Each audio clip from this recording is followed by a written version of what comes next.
Hai, Assalamualaikum warahmatullahi wabarakatuh. Nama saya Siti Nusyairah dan kumpulan kami akan bentang mengenai aplikasi pembelajaran daripada jenis pembelajaran daripada aspek 4, bentuk bidang kaedah dan peringkat. Dan kali ini Nur akan terangkan selanjutnya mengenai bentuk.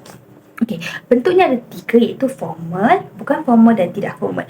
Kalau yang formal ini adalah pembelajaran di mana belajar mempunyai sukatan mereka sendiri yang ditetapkan oleh di bawah kementerian, iaitu pendidikan diterima melalui institusi. Diorang belajar secara formal, ada buku, ada silibus yang perlu diorang selesaikan. Bukan formal ialah tambahan kepada pembelajaran formal, iaitu mereka belajar tujuan mereka adalah untuk tujuan bukan formal adalah untuk sempurnakan kekurangan pembelajaran formal. Mereka belajar untuk berada di luar bilik darjah. Manakala untuk tidak formal adalah berlaku daripada pengalaman mereka sendiri, iaitu macam mana diorang belajar untuk bersosial dengan rakan-rakan, belajar untuk berinteraksi. Itu semua adalah pembelajaran tetapi bukan tidak formal. Baiklah, seterusnya kita akan membincangkan tentang jenis aspek pembelajaran yang seterusnya iaitu bidang. Dalam bidang, kita terdapat tiga bahagian iaitu psikomotor, kognitif dan juga afektif.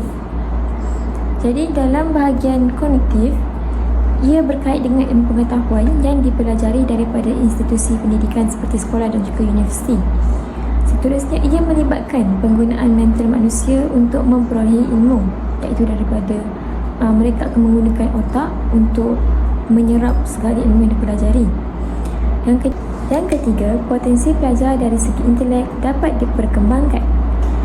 Dalam kognitif terdapat 6 peringkat iaitu mencipta, menilai, menganalisis, mengaplikasi, memahami dan juga mengingat. Seterusnya, psikomotor. Psikomotor merujuk kepada kemahiran dan juga kebolehan melaksanakan sesuatu pergerakan. Ia melibatkan penguasaan kemahiran melalui latihan seperti amali. Di dalam psikomotor terdapat 7 peringkat: keaslian, penyesuaian tindak balas yang kompleks, mekanisme, respons terbimbing, penentuan dan juga peniruan. Daripada psikomotor kita dapat mengetahui sejauh mana para pelajar dapat menginovasi sesuatu yang mereka pelajari. Seterusnya, yang terakhir dalam bahagian bidang iaitu afektif.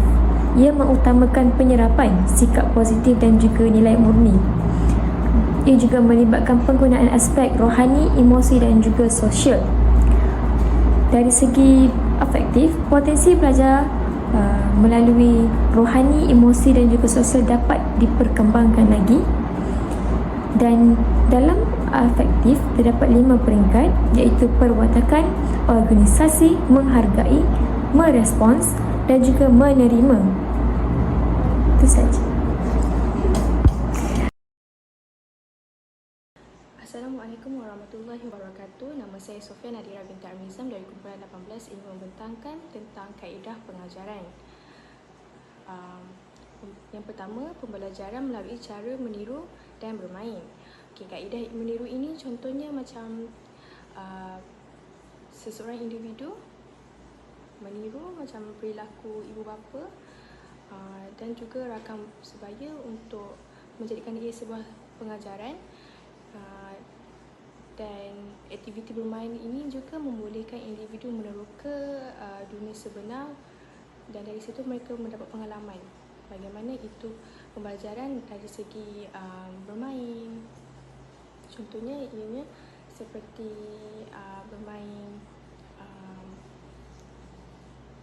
chess. Bermain chess itu merupakan salah satu yang boleh meningkatkan idea dan juga pemikiran kanak-kanak termasuk juga masyarakat. Dan yang kedua adalah pembelajaran melalui cara pragmatis. Pembelajaran ini mengaitkan berkenaan teori dengan praktik seperti menguji pelajar serta mengenal pasti masalah yang dihadapi. Contohnya bagaimana ingin menyelesaikan masalah soalan yang diberikan oleh guru, dan juga proses pembelajaran lebih berkesan apabila melibatkan kolaborasi antara pelajar. Hal ini membolehkan mereka berfikir secara meluas apabila melibatkan rakan sebaya mereka sendiri. Dan yang ketiga, pembelajaran melalui cara akademik.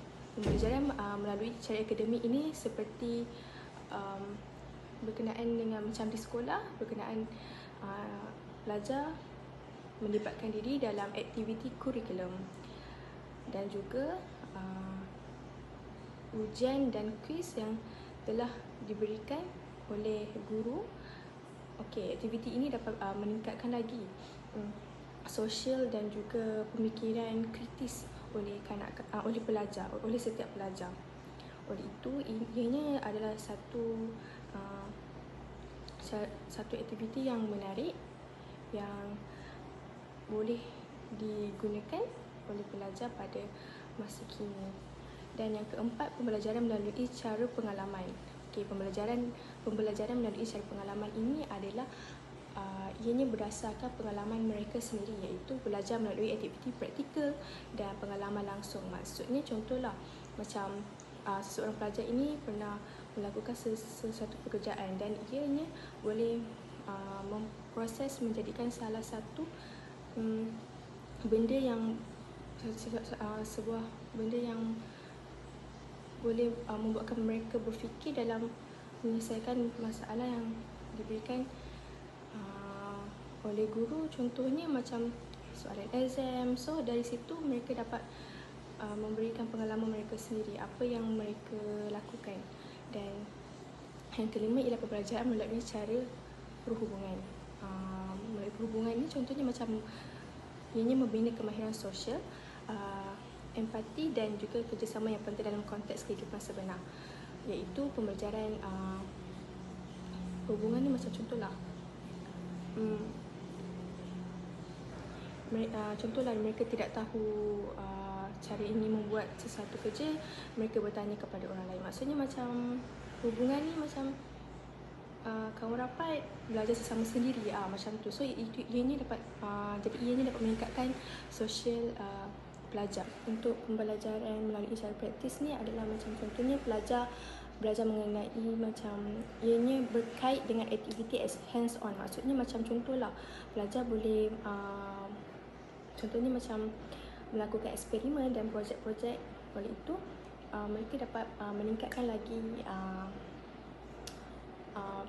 pemikiran dalam menyelesaikan masalah. Ini salah satu perkara yang sangat bagus untuk pelajar berfikir secara luas. Seterusnya ialah pembelajaran dari segi peringkat. Yang pertama ialah fakta, iaitu pembelajaran stimulus, tindak balas atau rangsangan gerak balas. Iaitu contohnya rangsangan stimulus ini adalah faktor atau situasi yang mempengaruhi individu tersebut. Macam contoh pelajar kan, seperti suara, cahaya atau objek. Tindak balas ini macam contohlah adalah reaksi individu terhadap rangsangan tersebut. Maksudnya macam sesuatu pembelajaran ia akan melibatkan semua benda ini, semua perkara ini. Okey, ianya melibatkan pergerakan dan juga respons terhadap pelajar. Semua ini ada salah satu kepentingan dalam melakukan proses pembelajaran dalam kelas. Dan ianya dapat memberikan pengukuhan dalam tindak balas yang positif boleh dipokokkan dengan ganjaran. Sementara itu tindak balas negatif boleh diminimumkan dengan hukuman, iaitu membantu membentuk tingkah laku pelajar. Contohnya macam pelajar mengalami masalah dalam pembelajaran, iaitu seperti macam tidak fokus. Ianya dapat macam contoh, guru perlu memainkan peranan untuk meningkatkan lagi rasa gembira dan juga rasa selesa pelajar untuk melanjutkan pelajaran. Macam untuk mengajar mereka, untuk memberi mereka semangat untuk belajar semula. So untuk yang kedua adalah kemahiran, iaitu pembelajaran melalui rantaian kemahiran. Ini macam contohlah macam kemahiran kalau baiklah, yang kedua adalah kemahiran, iaitu pembelajaran melalui rantaian.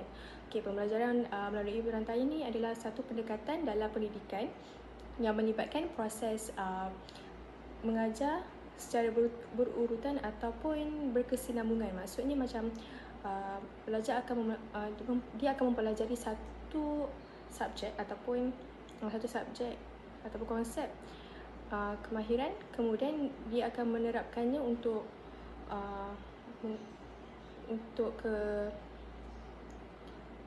ke seterusnya. Maksudnya macam dari segi memahami, mengetahui, itu semua. Dan yang ketiga adalah konsep, iaitu pembelajaran secara konsep. Pembelajaran secara konsep ni adalah proses di mana seseorang pelajar mempelajari dan juga memahami kategori atau kumpulan objek tersebut. Maksudnya macam contoh, guru mengajar di hadapan, dia akan memahami satu skop yang di mana mereka perlu memahami benda itu, dan juga dapat menyelesaikan masalah itu apabila ditugaskan oleh guru untuk menyelesaikan masalah tersebut. Dan dari situ guru dapat melihat sama ada pelajar ini dapat memahami subjek tersebut ataupun tidak. Okay. Dan akhir sekali adalah prinsip, iaitu pembelajaran melalui penyelesaian masalah. Okay, pembelajaran melalui penyelesaian masalah ni sangat penting. Ianya mewakili semua pembelajaran. Dan pembelajaran melalui penyelesaian masalah ini ada satu pendekatan di mana pelajar belajar dengan aktif dalam mencari penyelesaian dalam sesuatu situasi ataupun masalah yang perlu diselesaikan. Okay, ini adalah macam contohlah. Pelajar perlu mempunyai pengetahuan untuk menyelesaikan masalah tersebut. Jika pelajar tidak memahami apa yang dia belajar oleh guru di hadapan, maka mereka tidak dapat untuk menyelesaikan masalah tersebut. Dari situ kita dapat lihat pelajar tersebut kemungkinan akan mempunyai masalah pembelajaran ataupun tidak fokus dengan betul. Dari sini pelajar perlu diberi penekanan dan memberi tumpuan dalam pembelajaran. Oleh itu macam guru perlu mengambil satu insentif untuk menyelesaikan masalah tersebut jugalah. Pendekatan ini bagi memberi tumpuan kepada proses berfikir dan membuat keputusan.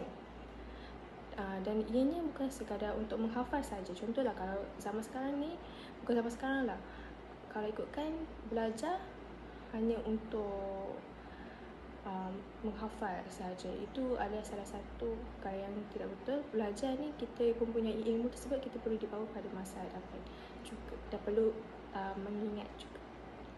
Baiklah, sekian sahaja daripada saya. Terima kasih.